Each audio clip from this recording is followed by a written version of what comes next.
Hello everyone, welcome to my YouTube channel Politics की पाठशाला where we are covering Polity Means series and this is my lecture number 19. इससे पहले हमने 18 lecture cover कर चुके हैं. अगर आपने ये देखा नहीं है तो आप इसको देख सकते हैं एक सीक्वेंस में for better understanding. Today we have chosen the topic pardoning power of president and governor. So let us start this chapter. Pardoning power में हम देखेंगे कि अप्लाई कैसे होता है, इसका एप्लीकेशन कैसे है, and then types of clemency. हम इसमें देखेंगे कि इसका मिसयूज क्या है, सुप्रीम कोर्ट की जजमेंट क्या है, जुरिस्प्रूडेंस क्या है, and then we will also look at some reforms way forward and after that we will solve PYQs related to this topic. तो एक कंप्रिहेंसिवली हम इस टॉपिक को कवर करेंगे both for president as well as governor. So let us start one by one.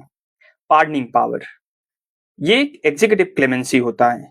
Executive grace, it is a grace not a matter of right. ये citizen का right नहीं है, ये एग्जीक्यूटिव ग्रेस होता है under article 72 for the president and under article 161 for governor case. In case of governor under article 161 in state serves as a vital constitutional safety valve in India's democratic setup. And the basic idea किसी mercy petition का यही है, mercy petition का basic idea यही है to correct the judicial error. ठीक, see जजेस भी नॉर्मली ह्यूमंस ही होते हैं और उनसे भी मिस्टेक हो जाती है, और मिस्टेक जब हो जाती है इसी मिस्टेक को करेक्ट करने के लिए ये मर्सी पिटीशन, ये पार्डनिंग पावर इंपॉर्टेंट होती है. लॉ जो होता है वो बहुत ही क्लियरली और प्लेनली अप्लाई होता है. ऐसे केसेस में लॉ आपका सोशियो इकोनॉमिक बैकग्राउंड नहीं चेक करता है, आपकी कंडीशन नहीं चेक करता है, वो सिंपली उसका एप्लीकेशन होता है और उसी का इंटरप्रिटेशन जब जुडिशरी करती है तो कभी कभी बहुत पनिशमेंट बहुत सीवियर हो जाती है. उसी सीवियरिटी को करेक्ट करने के लिए, रिड्यूस करने के लिए ये पार्डनिंग पावर, ये मर्सी पिटीशन, ये एग्जीक्यूटिव क्लेमेंसी इंपॉर्टेंट होती है. सेकेंड थिंग, कोई भी स्टेट हो, स्टेट वर्ल्ड में सबसे पावरफुल एंटिटी होता है और स्टेट की सबसे बेसिक फिलॉसफी यही है कि वो जस्ट होना चाहिए. और कोई स्टेट जस्ट तब हो सकता है जब उसकी टॉप बॉडी के पास कुछ ऐसी पावर हो, जो एक्स्ट्रा पावर हो, जो कि किसी भी पर्सन को जस्टिस दिला सके. फॉर एग्जाम्पल, अगर आप सुप्रीम कोर्ट में देखते हैं तो under article 142 that is mention complete justice. Supreme court उसको इन्वोक करता है to deliver complete justice to anyone. Similarly state जो हाईएस्ट अथॉरिटी है, प्रेसिडेंट, इनके पास भी कुछ ऐसी पावर होनी चाहिए जो किसी पर्सन को जस्टिस दिला सके. अगर फील होता है इस पर्सन के साथ अन्याय हुआ है तो ऐसे केसेस में कुछ तो पावर होनी चाहिए, और ये एक सिंबल है जस्टिस स्टेट का. ये चीजें आप मेडिवल पीरियड में देखते हैं, ये चीजें आप ब्रिटेन में देखते हैं, किंग और क्वीन जो होती हैं. सिमिलरली किसी भी स्टेट में ये पार्डनिंग पावर होती है. आप यूएसए में देखते हैं, अमेरिका में प्रेसिडेंट के पास पावर होती है क्लेमेंसी की, प्रेसिडेंट के पास मर्सी की पावर होती है. इंडिया में भी ये मर्सी की पावर है. बट अगर आप यहाँ एक चीज देखें तो ये बेसिक आइडिया थोड़ा सा जाता है against separation of power, but हम इसको ऐसे बोलते नहीं हैं क्योंकि mercy is not against the separation of power as such. But फिर भी सेपरेशन ऑफ पावर में जुडिशरी का काम लीगल इंटरप्रिटेशन का है, एग्जीक्यूटिव का काम इम्प्लीमेंटेशन का है लॉ का, एंड लेजिस्लेचर का काम to formulate, to make the laws. ठीक है, सो लॉ को फ्रेम करने का है. बट प्रेसिडेंट और गवर्नर जो एग्जीक्यूटिव के पार्ट हैं वो यहाँ पार्डन करते हैं, वो यहाँ सेंटेंस को कम्यूट करते हैं, तो जुडिशरी का रोल प्ले करने लगते हैं. सो ये थोड़ा सा सेपरेशन ऑफ पावर का ब्लेंड होता है, but this is not a violation of separation of power as such. ठीक, so the basic philosophy of pardoning power behind these mercy petition is to correct the judicial errors and temper legal severity with human compassion. ठीक, scissor बेकारिया जो कि father है criminal justice system के, he was from Italy and he was philosopher. Executive mercy as a necessary instrument to soften the mechanical application of punitive laws. Laws बहुत punitive होते हैं और rigorous होते हैं, strictly apply होते हैं, उसी मैकेनिकल नेचर को हमें सॉफ्टन करने के लिए कि जहां जिसको जैसी नीड है, जिसका सोशियो इकोनॉमिक बैकग्राउंड है, कहीं हमें लॉ के बियॉन्ड जाके जस्टिस देना है, ऐसे केसेस में पार्डनिंग पावर इंपॉर्टेंट हो जाती है। पार्डनिंग पावर इंडिया में बहुत बार अप्लाई होती है। अगर सबसे पहले का केस बताएं तो एक केस बहुत famous, Nathuram Godse apply pardoning power. उस time C Rajagopalachari rejected his mercy petition. Similarly आप देखते हैं अजमल कसाब का mercy petition in 2012, Afzal Guru का मर्सी पिटिशन इन 2013। सो बहुत सारे केसेस आप देखते हैं और ये सब रिजेक्ट हो जाते हैं। सिमिलरली एक case Nirbhaya case convicts approached president in gangrape case 2012। So 2020 में इनकी mercy petition was rejected by president Ramnath Kovind. तो मर्सी पिटिशन अप्लाई होता है, बट ये एग्जीक्यूटिव ग्रेस है, दिस इज नॉट राइट। ठीक है, ये किसी भी कन्विक्ट का राइट नहीं होता है। हम यहाँ बार बार clemency, mercy petition, pardoning power discuss कर रहे हैं, इन सब में डिफरेंस क्या है? सी एक्चुअली इसको हम क्लेमेंसी ही बोलते हैं, क्लेमेंसी, और इसी को मर्सी बोलते हैं। इसमें 5 टाइप्स की क्लेमेंसीज होती हैं। एक यहाँ है pardoning power, then commutation, then remission, then respite, then reprieve. एक एक करके हम ये डिस्कस करेंगे क्या क्या होते हैं, बट ये 5 टाइप का होता है। Pardoning power is one types of clemency. ठीक है, तो it is one among them. यहाँ ये पार्डनिंग पावर, ठीक, तो आइडियली इसको हम क्लेमेंसी बोलते हैं, मर्सी पिटिशन बोलते हैं, और pardoning power is just one type of clemency. Correct. So हम देखते हैं कि ये कैसे अप्लाई होता है इंडिया के कंटेक्स्ट में। Mercy petition. अब मर्सी पिटिशन में एक होता है कन्विक्शन, एक होता है सेंटेंस। सेंटेंस में एक नेचर ऑफ सेंटेंस और एक quantum of sentence. Conviction means for example death penalty.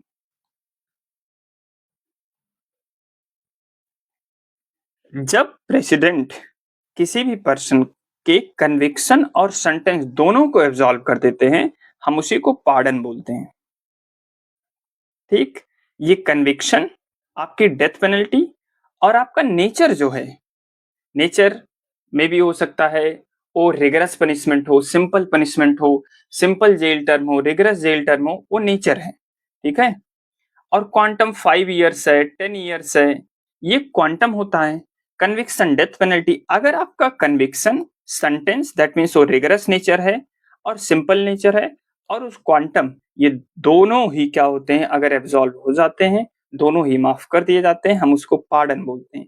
But अगर अगर सिर्फ नेचर चेंज होता है, अगर सिर्फ नेचर चेंज होता है, आपका रिगरस पनिशमेंट सिंपल इम्प्रिजनमेंट हो जाता है, आपका रिगरस इम्प्रिजनमेंट सिंपल इम्प्रिजनमेंट में चेंज होता है, ऐसे चीजों में, ऐसे हम नेचर चेंज बोलते हैं। दैट मीन्स सेंटेंस का नेचर चेंज हो रहा है, we call it commutation.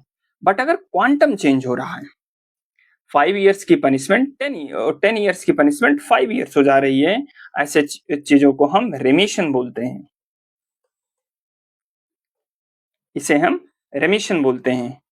But अगर किसी स्पेशल कंडीशन के थ्रू, किसी स्पेशल कंडीशन के रीजन से आपका पिटिशन, किसी स्पेशल कंडीशन के थ्रू आपको पिटिशन एक्सेप्ट होती है, आपकी पिटिशन एक्सेप्ट होती है, उसी को हम रेस्पाइट बोलते हैं। वो स्पेशल कंडीशन हो सकती है प्रेगनेंसी की, वो स्पेशल कंडीशन हो सकती है फिजिकली डिसेबिलिटी की, फिजिकल डिसेबिलिटी की, या और कोई ओल्ड एज वगैरह हो सकती है। तो ये है।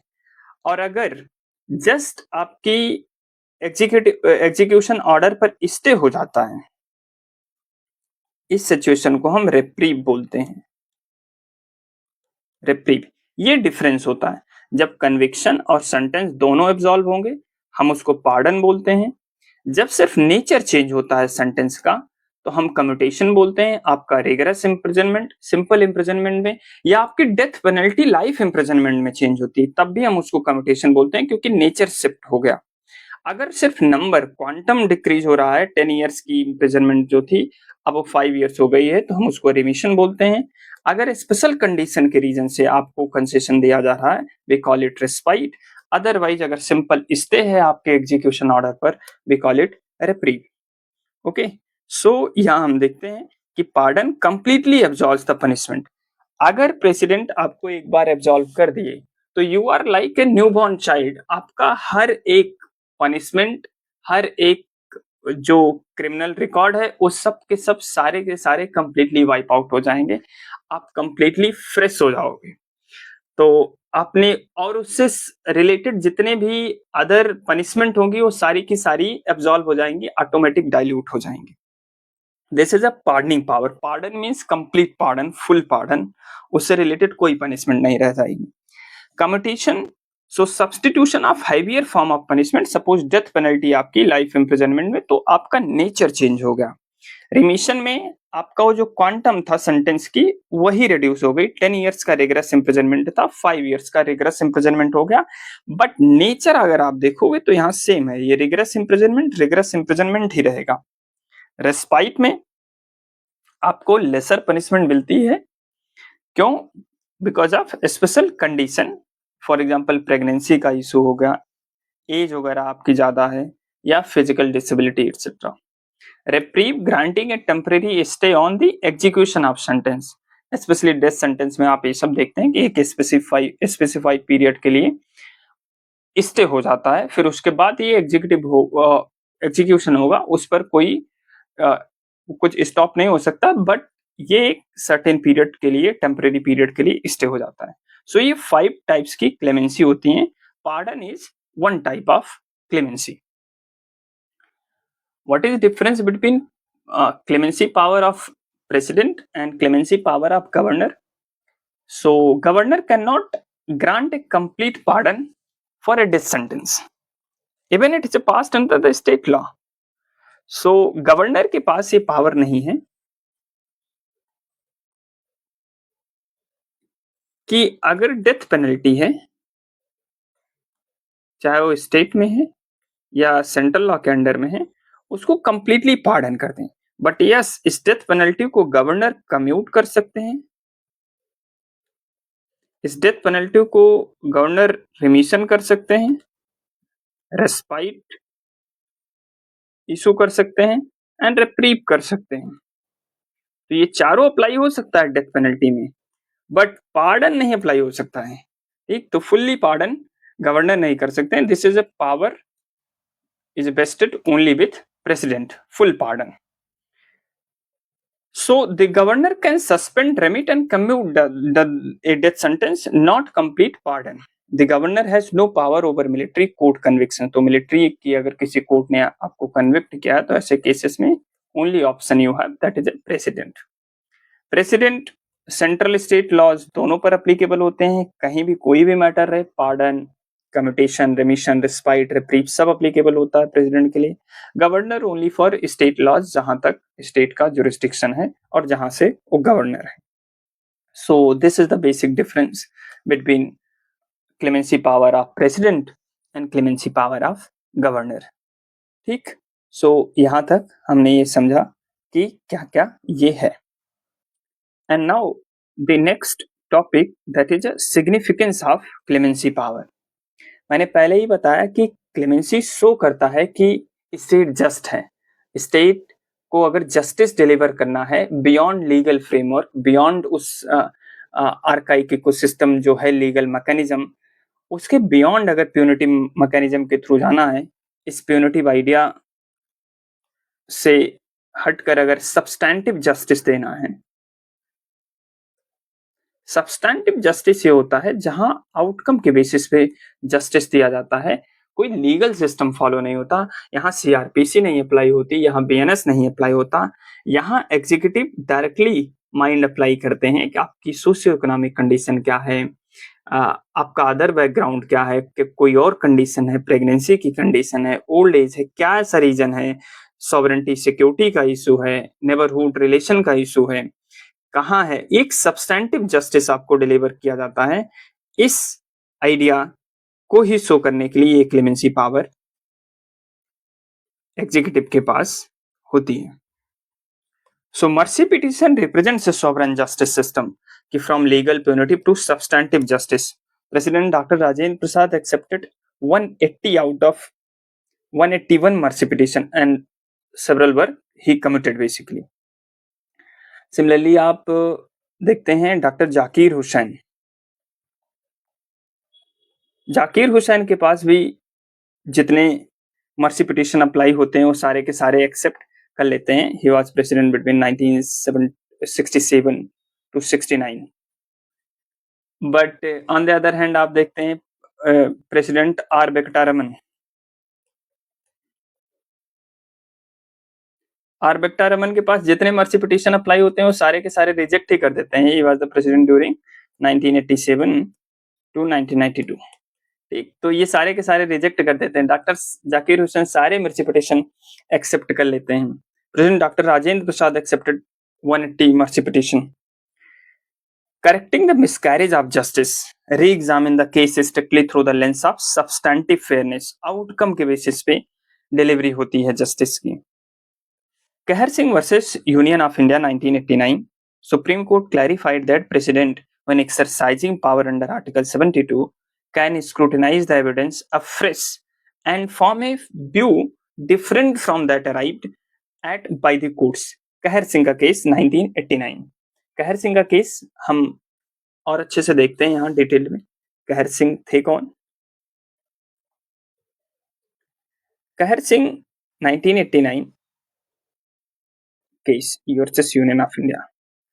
प्राइम मिनिस्टर इंदिरा गांधी की डेथ होती है, असैसिनेशन होता है 1984 में, और बिकॉज ऑफ वही 2 बॉडीगार्ड थे जिन्होंने इनका मर्डर किया था, एंड उन्हीं में से एक बॉडीगार्ड थे जिनके अंकल थे कहर सिंह। सो इनको भी डेथ पेनल्टी होती है क्योंकि इनका भी एसोसिएशन कनेक्शन उस केस से था। तो कहर सिंह ये मैटर सुप्रीम कोर्ट में चैलेंज करते हैं। मर्सी पिटिशन, पहले तो ये मर्सी पिटिशन जब फाइल होती है, मर्सी पिटिशन के लिए अप्लाई करते हैं। बाद में जब वो मर्सी पिटिशन रिजेक्ट हो जाती है और उसमें प्रेसिडेंट ये बोलते हैं कि जब आपको ऑलरेडी सुप्रीम कोर्ट ने, जुडिशरी ने डेथ पेनल्टी दे दी है, तो मैं कोई दूसरा लॉजिक, कोई दूसरा रीजन अप्लाई करके किसी दूसरे कंक्लूजन पर नहीं पहुंच सकता। सो कहर सिंह ये मैटर सुप्रीम कोर्ट में चैलेंज करते हैं अपनी मर्सी पिटिशन का, एंड वी कॉल इट कहर Singh case versus union of India 1989। क्या होता है कहर सिंह के केस में? सुप्रीम कोर्ट के पास क्या क्वेश्चन होता है? सुप्रीम कोर्ट के पास पहला क्वेश्चन ये होता है कि can president examine the merits of criminal case which is already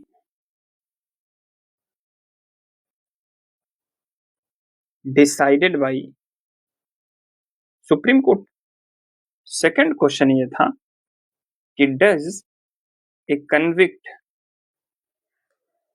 have a right to an oral hearing before the president during this period of pending case। और third question supreme court के पास ये था कि is the president's decision under article 72 subject to judicial review or not। ये 3 question supreme court के पास थे कि क्या प्रेसिडेंट किसी दूसरी आइडिया को अप्लाई करके, किसी दूसरी रीजन को अप्लाई करके किसी दूसरे कंक्लूजन पर पहुंच सकते हैं जो कि ऑलरेडी सुप्रीम कोर्ट किसी मैटर को डिसाइड कर दिया है। सेकंड क्वेश्चन ये था कि क्या ये हो सकता है कि ओरल हियरिंग हो सकती है मर्सी पिटिशन की, ये राइट है सिटीजन के पास, उस कन्विक्ट के पास। और थर्ड क्वेश्चन ये था कि प्रेसिडेंट डिसीजंस जुडिशियल रिव्यू होता अंडर जुडिशियल रिव्यू आता है कि नहीं आता है। Supreme court in first question said कि yes, president can arrive different conclusion by applying his own logic and reason which is a completely different from original judgment of the supreme court। उनसे उसको matter नहीं है, supreme court को कोई दूसरा judgement हो सकता है, डेथ पेनल्टी हो सकती है, 10 ईयर्स हो सकता है, 20 ईयर जेल हो सकती है। प्रेसिडेंट कोई और रीजन लॉजिक अप्लाई करके 5 ईयर्स कर सकते हैं, 2 years, this is allowed. Does a convict have right to an oral hearing before the president? Supreme court said no, आपका कोई राइट नहीं है, ये ओरल हियरिंग का राइट तो बिल्कुल नहीं है। So president decision under article 72 और गवर्नर का 161 subject to judicial review, supreme court said yes, ये जुडिशियल रिव्यू होता है। ये तीनों क्वेश्चन कहर सिंह के केस में सुप्रीम कोर्ट सॉल्व कर देता है। ठीक, सो कहर सिंह का केस ये रहा। अब आपको ये लाइन समझ में आ जाएगी जो हमने डिस्कस किया कि कहर Singh versus union of India, supreme court clarified that president when exercising power under article 72 can scrutinise the evidence afresh, completely नया रीजन, नया logic and form a view of different that arrived at by the courts earlier। ठीक है, तो अगर पहले supreme court ने death penalty दी है तो उसको कम्यूट कर सकते हैं या 10 ईयर कर सकते हैं, सुप्रीम कोर्ट ने 10 ईयर की है उसको 5 ईयर कर सकते हैं, कंप्लीटली पार्डन कर सकते हैं, कुछ भी कर सकते हैं। थर्ड, टेम्परिंग लीगल सिवियरिटी, इसका सिग्निफिकेंस यही है कि कोई लीगल सिवियरिटी है उसमें वो एक कंपैशन टच, ह्यूमन टच दे सकते हैं। So the state accounts for humanitarian consideration such as severe illness, old age, mental infirmity, family hardship that courts cannot consider when applying mandatory statutory sentencing rules। क्योंकि law ये सारी चीजें नहीं देखता है, law ये नहीं देखागा कि आपकी फैमिली कंडीशन क्या है, but only executive, only president जो हेड ऑफ स्टेट है वो ये चीजें देख सकते हैं। सो president Pratibha Patil did mass commutation। President Pratibha Patil exercised her powers under Article 72 to commute the death sentences of 30 convicts in 19 cases to life imprisonment based on humanitarian grounds। तो mass level पे commutation होता है during the time of Pratibha Patil government when she was president। ठीक, advancing public welfare and reconciliation, ये important है क्योंकि कभी कभी अब सपोज इंसर्जेंसी का इशू है, नॉर्थ ईस्ट की नक्सलिज्म जो है, अब ऐसे केसेस में क्या होता है कि गवर्नमेंट रिहेबिलिटेशन पॉलिसी बनाती है कि आप सरेंडर कर दो और फिर आप सोसाइटी में इंटीग्रेट हो जाओ। बट अब क्रिमिनल तो क्रिमिनल होता है, जब उसमें उसके अगेंस्ट में एफआईआर होगी तो जुडिशरी ये थोड़ी अप्लाई करेगी कि अब आपका रिहेबिलिटेशन होगा, आप सोसाइटी में इंटीग्रेट होगा। ये तो लॉ इन चीजों की, बीएनएस, सीआरपीसी, आईपीसी इन चीजों की तो बात करता नहीं है। बीएनएस तो आपको पनिशमेंट देगा क्योंकि आपने पहले मर्डर किया है, आप पहले आपने ऑफेंस किया है। ऐसे केसेस में जब गवर्नमेंट पॉलिसी बनाती है तो वहां ये मर्सी पिटीशन और ज्यादा इंपॉर्टेंट हो जाती है, क्योंकि प्रेसिडेंट एग्जीक्यूटिव क्या करते हैं, यहाँ पार्डन दे देते हैं। अगर आप पहले कोई हाई प्रोफाइल क्रिमिनल बैकग्राउंड रहा है, आपने सरेंडर कर दिया है, तो ऐसे केसेस में आप नक्सलाइट एरिया से हो, नॉर्थ ईस्ट इंसर्जेंसी वगैरह में आपका इन्वॉल्वमेंट रहा, कोई पर्टिकुलर, फॉर एग्जांपल आप हिडमा उडमा को देखते हैं, बाद में हिडमा की डेथ हो जाती है, लेकिन सपोज अगर Hidma was killed by forces of Andhra Pradesh, but अगर सपोज वो सरेंडर करते हैं, ऐसे केस में अगर कंडीशन होती है तो ये प्रेसिडेंट के पास पावर होनी चाहिए ना क्लेमेंसी देने की, नहीं तो पर्सन सरेंडर क्यों करेगा। तो इन case of security of state, internal security के मैटर में प्रेसिडेंट की ये पावर इंपॉर्टेंट हो जाती है जब गवर्नमेंट ऐसी पॉलिसी फ्रेम करती है, maintain social peace, resolve political conflict, promote national reconciliation. So granting pardon to former insurgents in regions of North East, left wing extremism corridor. ठीक है, तो क्योंकि वो रिहेबिलिटेट करते हैं, इंटीग्रेट करते हैं सोसाइटी में, ऐसे केसेस में ये पार्डनिंग पावर का अपना सिग्निफिकेंस है। सिमिलरली जब आप किसी कंट्री के बायलैटरल रिलेशन वगैरह को स्ट्रेंथन करना चाहते हो या कोई पर्टिकुलर ऐसे इशू है। फॉर एग्जांपल आप देखते हैं कि कभी-कभी मिडिल ईस्ट वगैरह कंट्रीज में कोई पर्सन ऐसा किसी क्रिमिनल एक्टिविटीज में पकड़ा गया है, तो गवर्नमेंट रिक्वेस्ट करती है कि आप उसको रिलीज कर दो। तो एक हेल्दी रिलेशन बना रहे, तो कभी-कभी क्या होता है कि किंग या मोनार्क डायरेक्टली उसको पार्डन कर देते हैं। ठीक है? तो ऐसे ही डेमोक्रेटिक कंट्री लाइक इंडिया में भी प्रेसिडेंट के पास पावर होनी चाहिए। तो ऐसे केसेस में प्रेसिडेंट कंप्लीटली पार्डन कर देंगे, कम्यूट कर देंगे सेंटेंस को to maintain a healthy relation with neighbouring countries. ठीक है? या किसी भी कंट्री के साथ। तो ये एक सिग्निफिकेंस है to temper the legal severity and give a human touch, advancing public welfare, reconciliation, internal security and international bilateral relation. And यहाँ हमने जो डिस्कस किया पहले कि mercy petition, sovereign justice and correcting miscarriage of justice, ये simple significance है इसका। But there are various issues with pardoning power. So first issue is inordinate delay in deciding mercy petition.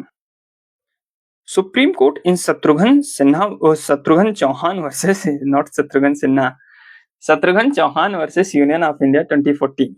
Supreme Court held that unexplained, inordinate delay in disposing of mercy petition violates the fundamental right under Article 21. The court ruled that such delays constitute grounds for committing a death sentence to life imprisonment. हम उसी के basis पे हम किसी भी death sentence को life imprisonment में convert कर देंगे। यही इतना ग्राउंड एनफ है कि अगर आप डिले कर रहे हो। शत्रुघ्न चौहान का केस था क्या? शत्रुघ्न चौहान का केस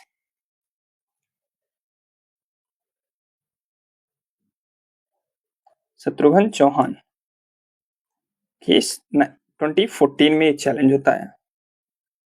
2014 में इसमें ग्रुप ऑफ पिटिशनर्स थे जो अप्लाई करते हैं मर्सी पिटिशन। बाद में जब मैटर सुप्रीम कोर्ट में चैलेंज होता है तो सुप्रीम कोर्ट इसमें गाइडलाइन इशू करती है। ये गाइडलाइंस थी सुप्रीम कोर्ट की कि 14 डेज का गैप होना चाहिए between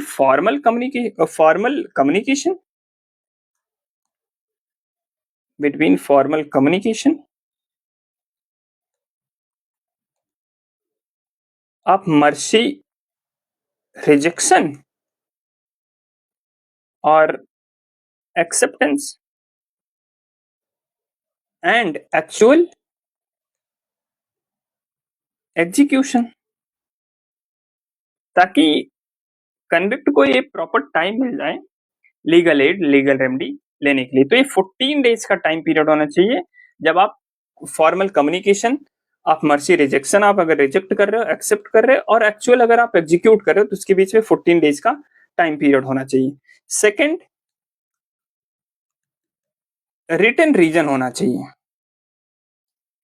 written reason and immediate communication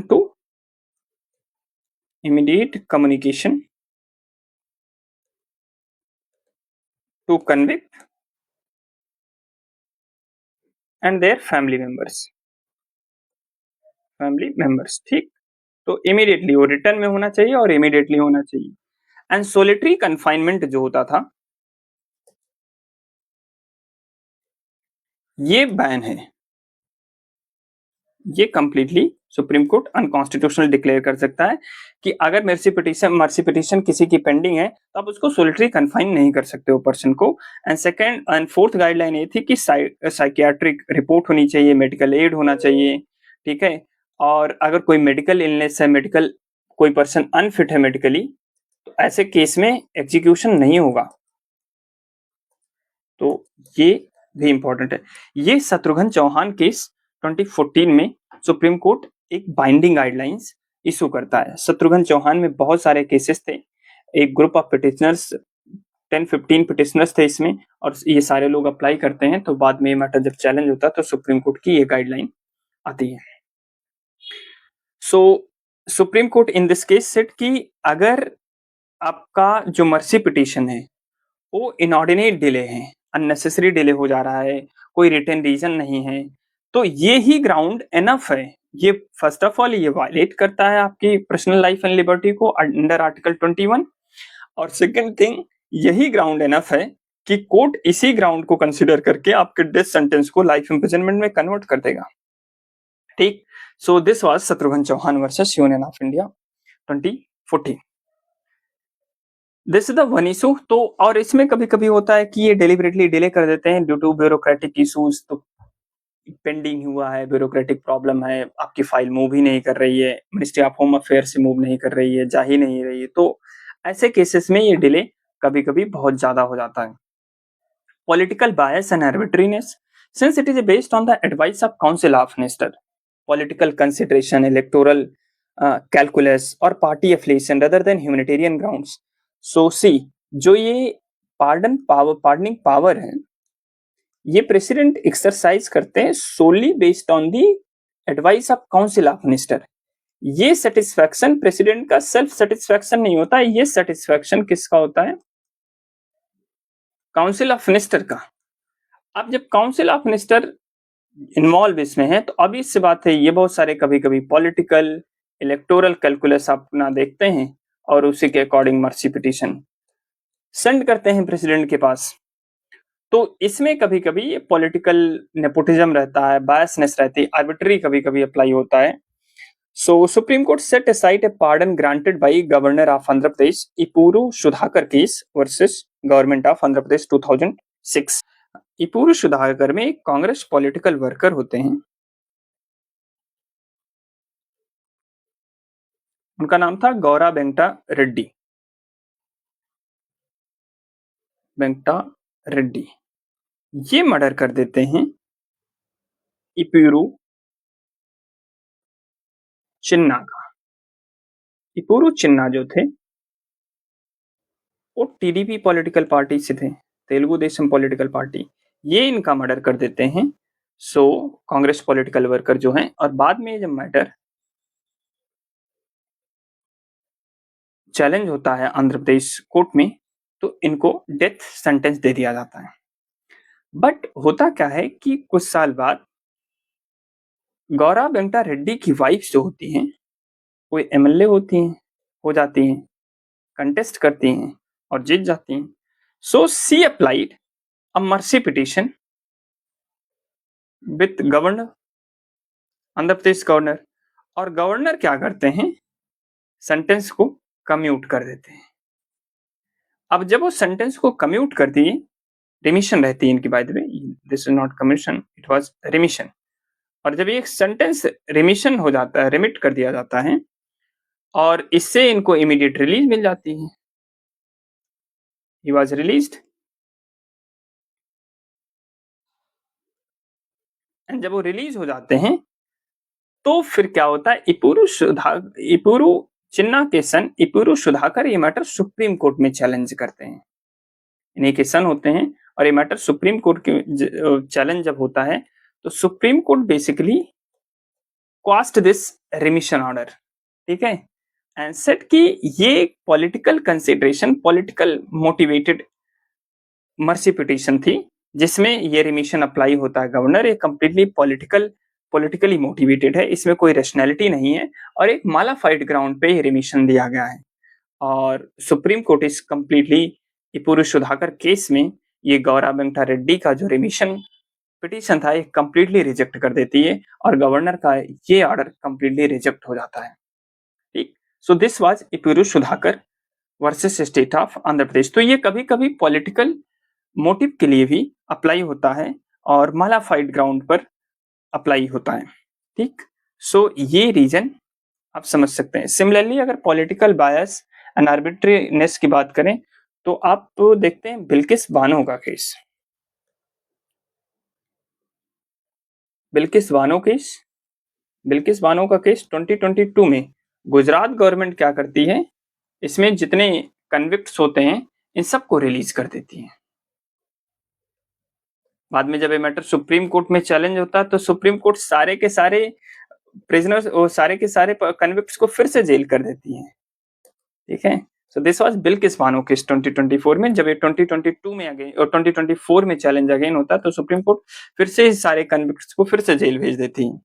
so ये बिल्किस बानो का, तो पॉलिटिकल कैलकुलेशन इसमें कभी कभी रहती है। Lack of written reasons and transparency, low explicit reasons provided either granting or rejecting. So it makes difficult to challenge before the court of law and apply judicial review. तो कोई written reason नहीं होता. अभी एक case हुआ 2026 में 15th में 2026 में सुप्रीम कोर्ट में ये चैलेंज हुआ. तो रोहित चतुर्वेदी, हम इसको यहाँ डिस्कस करते हैं. Rohit Chaturvedi case. Rohit Chaturvedi versus state of Uttarakhand 2026. ये केस उत्तराखंड का है. Rohit Chaturvedi mercy petition apply करते हैं, बट होम मिनिस्ट्री इस मर्सी पिटीशन को कंप्लीटली रिजेक्ट कर देती है विदाउट एनी सब्सटैंटिव रीजन. कोई भी लॉजिक, कोई भी रीजन उनकी मर्सी पिटीशन में नहीं दिया जाता है. अब जब कोई भी रीजन उनकी मर्सी पिटीशन में नहीं दिया जाता है तो रोहित चतुर्वेदी ये मैटर सुप्रीम कोर्ट में चैलेंज करते हैं. तो what supreme court has held in this case particular, और बेसिकली इसमें मिनिस्ट्री ऑफ होम अफेयर्स का आर्गुमेंट ये था कि ये एक हीनियस क्राइम था because he was involve in murder case. एक हीनियस क्राइम था और इसमें मर्सी पिटीशन अप्लाई नहीं होती, और बाकी और कोई एक्सप्लेन्ड रीजन उसमें नहीं थे. तो सुप्रीम कोर्ट इसमें यही बोलती है कि हीनियस क्राइम जो है, heinousness can not be the sole ground for denial of justice. तो जस्ट कोई पर्टिकुलर पर्सन किसी हीनियस क्राइम में, उसके बेसिस पे आप उसको डिनाई नहीं कर सकते हो. ऐसा इसलिए होता है क्योंकि रोहित चतुर्वेदी का जो कंडक्ट है जेल में वो काफी अच्छा रहा. तो सुप्रीम कोर्ट उसमें यही बोलता है कि जब आप मर्सी पिटीशन देख रहे हो तो अदर चीजें भी देखो कि जेल कंडक्ट कैसा है, प्रिजन रिकॉर्ड कैसा है, और सोसाइटी में उस पर्सन को आप इंटीग्रेट कर सकते हो कि नहीं कर सकते हो, उसकी लाइक्लीहुड क्या है कि कोई अदर क्राइम वगैरह नहीं कर सकता, कर दे. ऐसे किस सिचुएशन को आप कंसिडर करो, क्योंकि यही तो बेसिक लॉजिक है मर्सी पिटीशन का. अदरवाइज अगर लीगल चीज अप्लाई करनी है तो जज खुद ही अप्लाई कर रहे हैं, कोर्ट खुद ही अप्लाई कर रहा है. लेकिन आप अदर सोशियो इकोनॉमिक कंडीशन, आप अदर चीजें, आप जेल में कैसे उस पर्सन का कंडक्ट रहा है और सोसाइटी में कैसे उसको इंटीग्रेट करना है, ये सारी चीजें कंडीशन आप उसके बेसिस पे डिसाइड करो मर्सी पिटीशन, रदर देन कि सोली आप अनएक्सप्लेन्ड बिना किसी प्रॉपर रीजन के, रिटन रीजन के आप रिजेक्ट कर देते हो.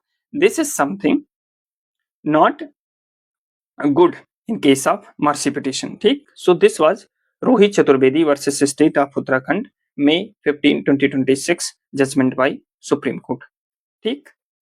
तो हमने डिस्कस किया यहाँ शत्रुघ्न चौहान का केस, डिस्कस किया Epuru Sudhakar versus government of Andhra Pradesh का case, and then the Rohit Chaturvedi case कि कैसे ये 2026 में सुप्रीम कोर्ट इसमें बोलता है कि heinousness can not be the sole ground for denial. And finally court caused the Ministry of Home Affairs rejection letter holding it to be arbitrary. ठीक है. तो completely arbitrary है, आप इसके बेसिस पे completely रिजेक्ट नहीं कर सकते हो. Undermining deterrence and conflict with the rights of victims. तो कभी कभी राइट, विक्टिम का जो राइट है वो भी वायलेट होता है, क्योंकि आप जो है उसको जस्टिस नहीं दे रहे हो जब आप पार्डन दे देते हो या कम्यूट कर देते हो. तो बिल्किस बानो के केस में हम यहाँ देखते हैं बिल्किस बानो का केस. अगर और अच्छे से देखें बिल्किस बानो का case, Bilkis Bano and her family members, her 3-year daughter, family members, all were murdered except Bilkis Bano. Bilkis Bano during that time was pregnant and she was gang raped, and बाकी इनके फैमिली मेंबर्स को और 3 years daughters को murder कर दिया जाता है during Godhra right 2002. अब गोधरा राइट 2002 में जब इनका मर्डर होता है, बाद में ये मैटर 2008 में सुप्रीम कोर्ट टेम्पर ना हो तो गुजरात में ये केस रहे ना, इसलिए सुप्रीम कोर्ट इसको स्पेशल कोर्ट सीबीआई में इसको ट्रांसफर कर देती है मुंबई में, सीबीआई कोर्ट में। और बाद में सीबीआई कोर्ट क्या करती है, इसमें जो 11 कन्विक्ट्स होते हैं उनको लाइफ इम्प्रिजनमेंट दे देती है।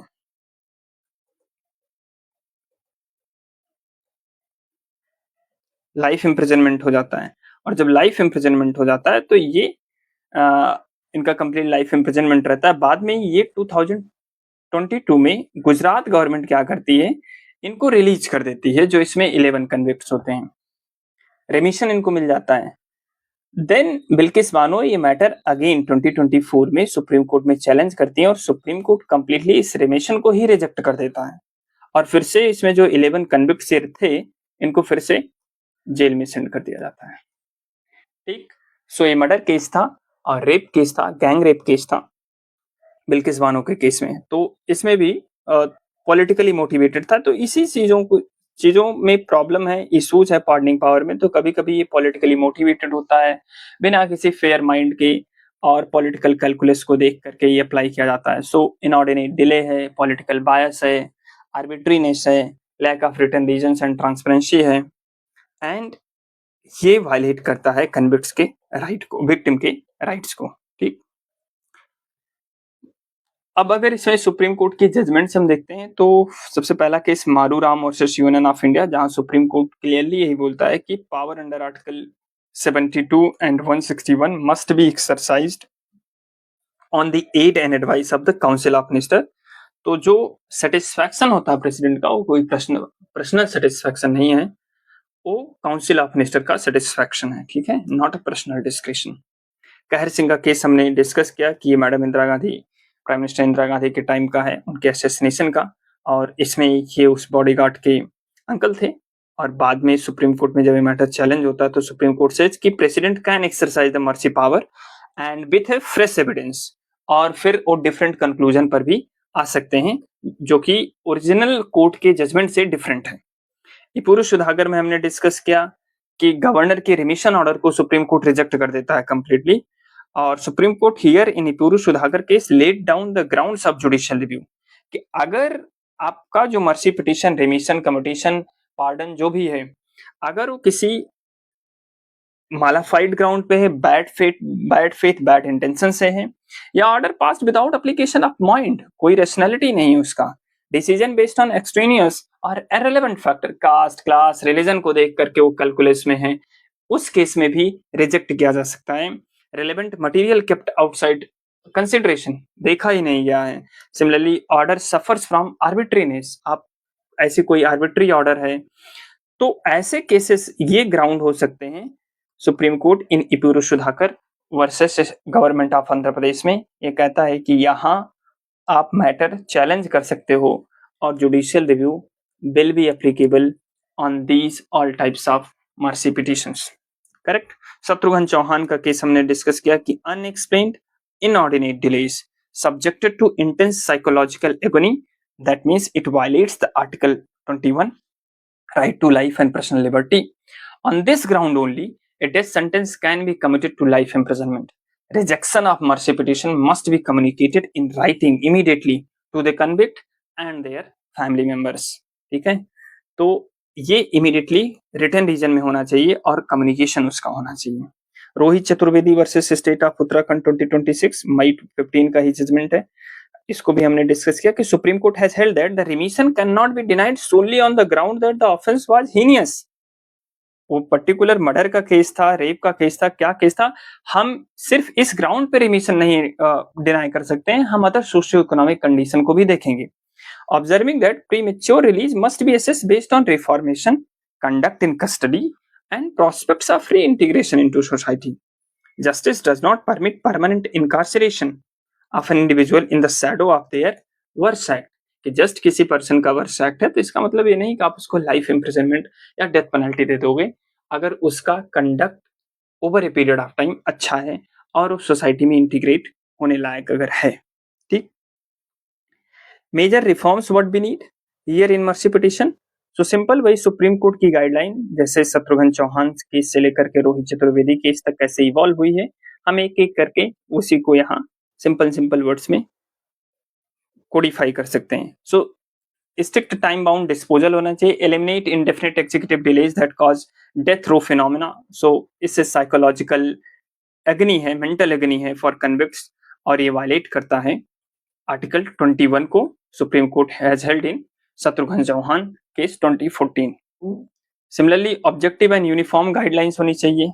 तो जो एक सेटअप पूरा प्रोसीजर होना चाहिए, completely establish codified transparent criteria and considering clemency to minimise political bias और आर्बिट्री डिसीजन मेकिंग पावर जो ये होती है इसको रिड्यूस किया जाए।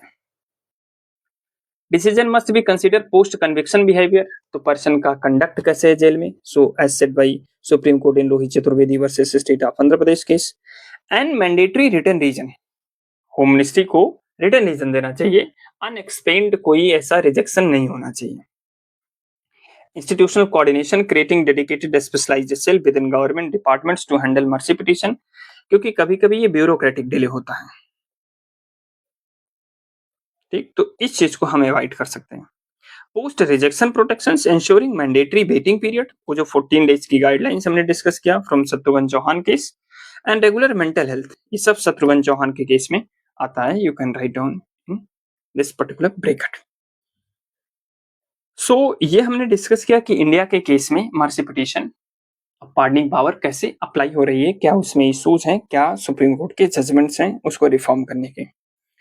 यूएस के केस में अगर देखते हैं तो यूएस के केस में president of United States of America also has the power to grant reprieves the pardon for offense against US except in case of impeachment। अगर कांग्रेस किसी पर्सन को इम्पीच कर रही है तो, या प्रेसिडेंट या किसी भी पर्सन को इम्पीच, ऐसे केसेस में मर्सी पिटीशन अप्लाई नहीं हो सकती है, प्रेसिडेंट उसको सुपरसीड नहीं कर सकते हैं। बट यहाँ इंपॉर्टेंट चीज ये देखना है कि इंडिया के केस में प्रेसिडेंट के पास जो मर्सी की पावर होती है वो सेंट्रल प्लस स्टेट लॉ कोई भी थ्रू आउट इंडिया अप्लाई होती है। यूएस के केस में only for federal offences, not for state crimes, ठीक है, तो स्टेट क्राइम में अप्लाई नहीं होगा। Includes full pardons and conditional pardons. Conditional pardons in the sense कि पास्ट के जितने पार्डन होंगे या किसी पर्टिकुलर स्पेसिफिक केस में हो सकता है तो कंडीशनल पार्डन हो सकता है, फुल पार्डन हो सकता है, इंक्लूड्स, एंड नॉन कंडीशनल सब कुछ हो सकता है। And non Congress advice, no Congress advice, no judicial interference. India के केस में आप काउंसिल ऑफ मिनिस्टर की एडवाइस देखते हैं, यहाँ कोई नहीं होता है, यहाँ कंप्लीट पावर प्रेसिडेंट की डिस्क्रिशन होती है। The president has retrospective pardoning power. So अगर ये मैटर लेट सपोज अभी 2026 में अगर ये पार्डन होता है तो प्रेसिडेंट इसके बाद के सारे मैटर को डायरेक्टली सब कुछ पार्डन कर सकते हैं, बट ये प्रोस्पेक्टिव नहीं हो सकता, फ्यूचर क्राइम के लिए पार्डन नहीं कर सकते हैं। क्या प्रेसिडेंट खुद को पार्डन कर सकते हैं? नहीं, ऐसा नहीं हो सकता है। ये मैटर कई बार सुप्रीम यूएस कोर्ट में चैलेंज हुआ है, बट प्रेसिडेंट की ये पावर नहीं होती कि वो सेल्फ पार्डन कर सके। Preemptive pardon, it means pardon before formal charges are filed. So ये यूएस के पास पावर होती है, यूएस प्रेसिडेंट के पास। President can pardon before legal proceedings are taken during the pendency और after conviction and judgment. Preemptive pardon, ये preemptive pardon US के president के पास होती है।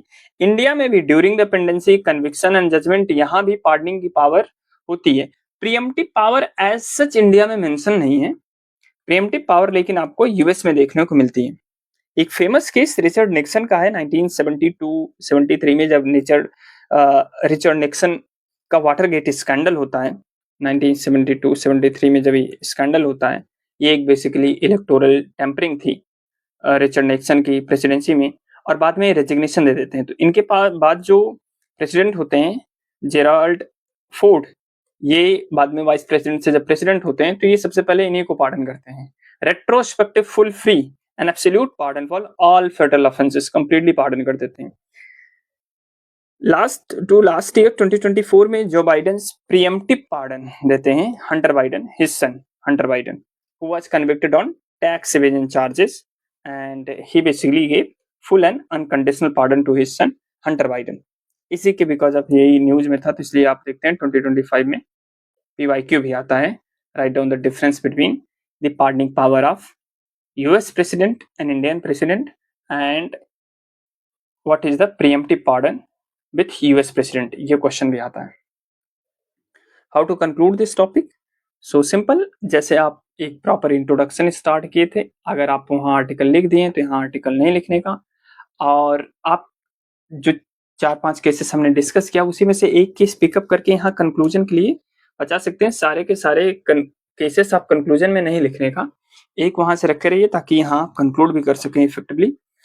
Article 72 and 161 of the Governor embodies the constitutional wisdom that while the court must deliver strict justice based on law, ये punitive system होता है, the republic must retain the capacity for human mercy, provided that mercy is guided by the welfare of society and the spirit of the constitution। ठीक है, और एक fair balance होना चाहिए।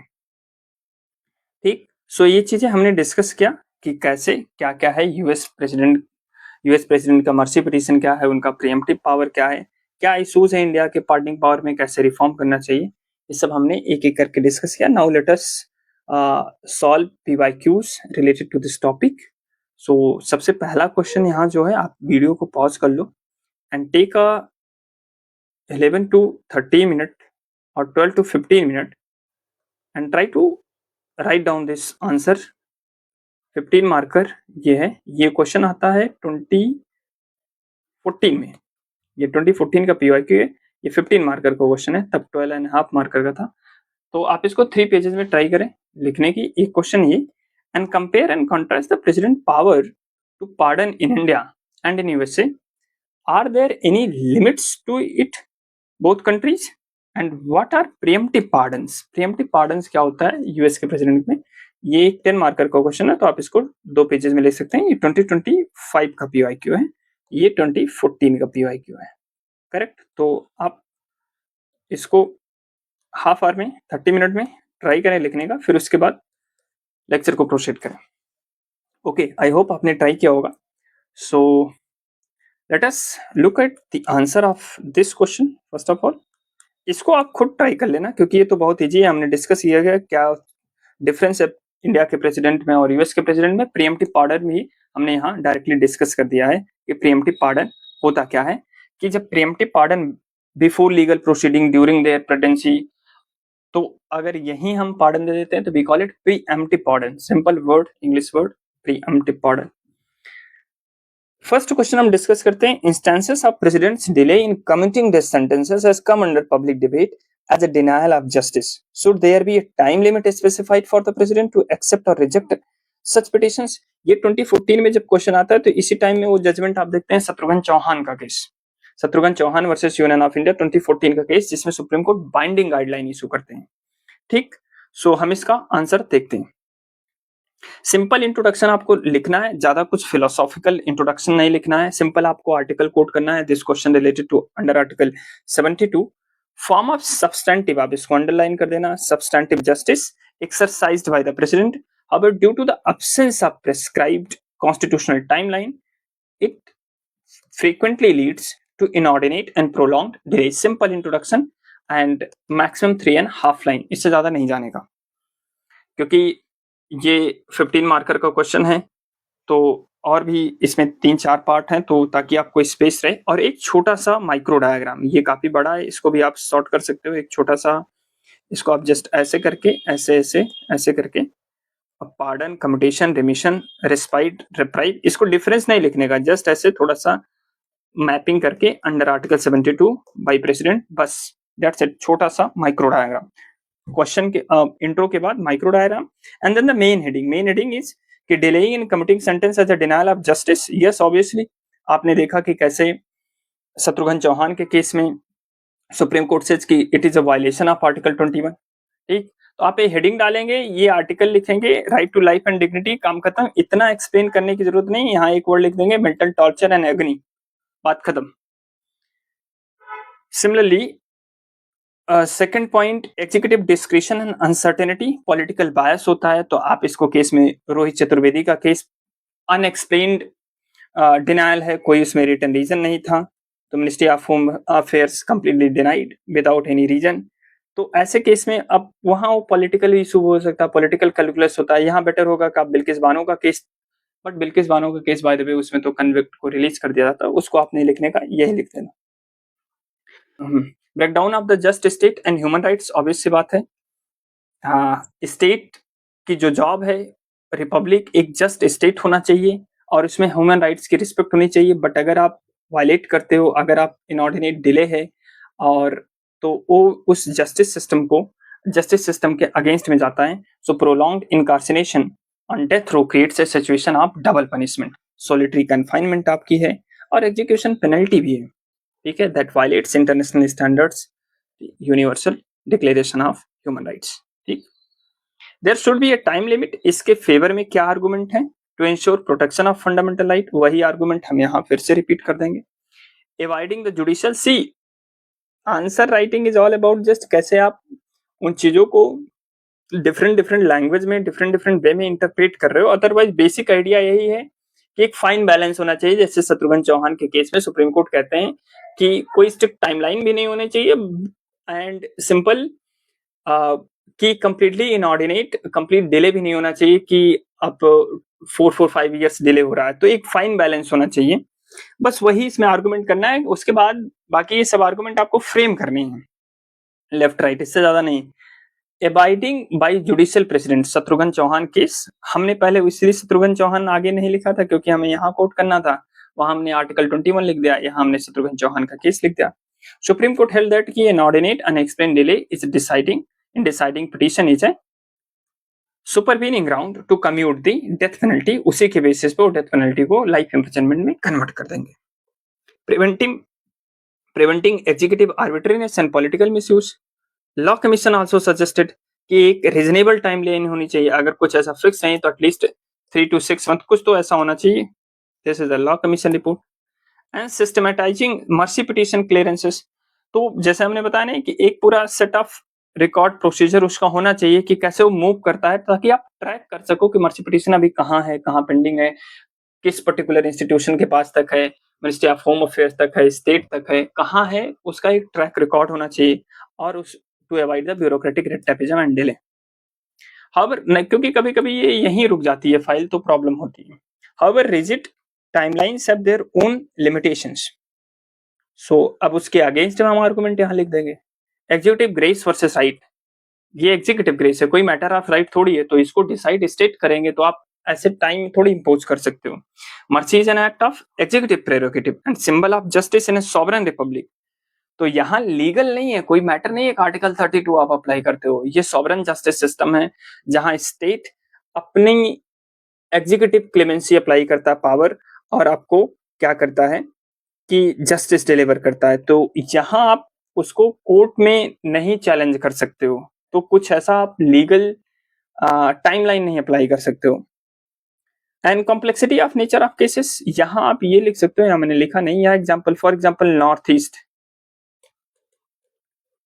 Internal security issue, ठीक है, नेबरिंग कंट्रीज का bilateral relation वगैरह, सोशियो इकोनॉमिक कंडीशन, बहुत सारे कंडीशंस है। हो सकता है कि किसी पर्टिकुलर पर्सन को प्रेसिडेंट पार्डन ही नहीं करना चाह रहा हो क्योंकि गवर्नमेंट ये सोचती है कि पर्टिकुलर पर्सन नेशनल सिक्योरिटी के लिए, इंटरनल सिक्योरिटी के लिए या किसी बायलैटरल रिलेशन को अफेक्ट करेगा, तो ऐसे केस में कोई स्ट्रिक्ट टाइमलाइन अगर रहेगी तो प्रॉब्लम हो जाएगी।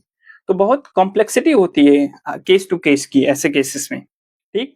तो ये एक रीजन हो सकता है for not the application of this strict timeline. Constitutional status of head of state, the constituent assembly deliberately avoided it prescribing rigid deadlines, तो क्यों हम अभी अप्लाई कर रहे हैं उसका भी कोई लॉजिक सेंस नहीं बनता है, ठीक।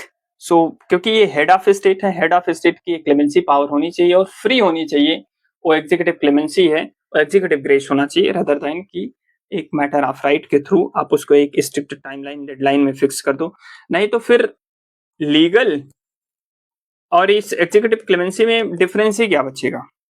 And then you can write a proper way forward, कि वही शत्रुघ्न चौहान का केस का रिकमेंडेशन यहाँ आप कंप्लीटली लिख सकते हो कि एडमिनिस्ट्रेटिव एसओपीज होनी चाहिए, गाइडलाइंस होनी चाहिए, स्टैंडर्ड ऑपरेशनल प्रोसीजर, कि एमएचए कैसे उसको और स्टेट होम डिपार्टमेंट्स कैसे उसको टाइमली प्रोसीड करेगा। रीजन एंड ट्रांसपेरेंट होना चाहिए, रिटर्न रीजन होना चाहिए। रोहित चतुर्वेदी के केस में सुप्रीम कोर्ट सेट की आपको रिटन एक्सेप्टेंस और रिजेक्शन का रीजन देना चाहिए और इमीडिएट कम्युनिकेशन होना चाहिए। Timely communication and tracking the record कि कहाँ तक वो फाइल पहुंची हुई है, कहीं ब्यूरोक्रेटिक डिले तो नहीं है।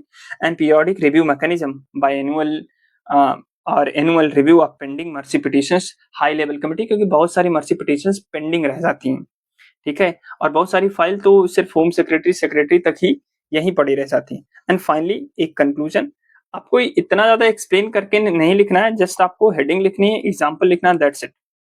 सिंपल, आप एक छोटा सा कंक्लूजन, अगेन ये बहुत लेंदी कंक्लूजन है। While a rigid statutory timeline, any unwieldy constrained executive discretion in sensitive issues, तो नेशनल सिक्योरिटी हो गया, फॉरेन रिलेशन हो गया, ऐसे केसेस में आप अप्लाई नहीं कर सकते हो statutory timeline. Undue delay can not be permitted to compromise article 21। तो ये भी इंपॉर्टेंट है, आपको एक फाइन बैलेंस चाहिए, आर्टिकल 21 भी मेंटेन रहे, नेशनल सिक्योरिटी, फॉरेन रिलेशन या कोई और पर्टिकुलर इशू है वो भी बैलेंस रहे। सो हमें एक फाइन बैलेंस देखना चाहिए, एक हार्मनी देखना चाहिए दोनों चीजों में। And parallelly as Maru Ram versus union of India 1980 supreme court set कि आर्टिकल 72 जो है must be exercised on the advice of Council of Minister with constitutional fairness, with sound application, and without any biasness, political calculation, etc. और proper rationality reason उसमें applicable होना चाहिए। तो this was said by Supreme Court in Maruram versus Union of India 1980। Simple conclusion, आप ये case put करके यहाँ ये छोटा सा 3.5 लाइन में ही लिखना, ठीक। सो 250 वर्ड्स का आंसर है, आप इसको जस्ट 200 टू 230 वर्ड्स में ही फिनिश कर दो, तो तभी आपका पेपर कंप्लीट होगा। So this is all about mercy petition, pardoning power of president and governor. हमने यहाँ डिस्कस कर दिया डिफरेंस क्या था, several cases we have discussed already. So I hope अब यहाँ से आपको ये क्वेश्चन सॉल्व हो जाएगा, या फ्यूचर में भी कोई क्वेश्चन आएगा related to pardoning power and mercy petition, or we call it executive clemency. So this is all about this topic. So thank you everybody. Have a nice day.